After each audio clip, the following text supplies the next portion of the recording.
actually should reach above 400 degrees Celsius, or about 600 degrees Celsius inside.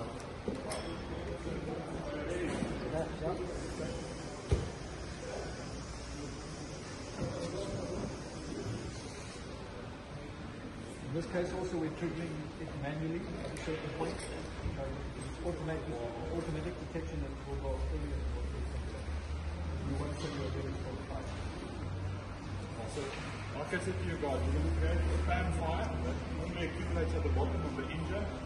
That will burn, and it will rupture through a diesel hose or a fuel hose under pressure. Sorry. That will then burn through it and spray fuel or diesel onto a turbo or manifold. Get the temperature there. And that you can't stop.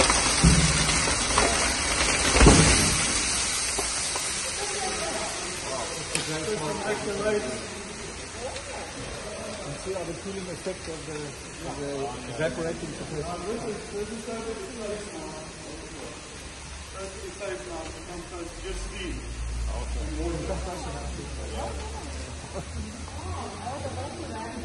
Okay.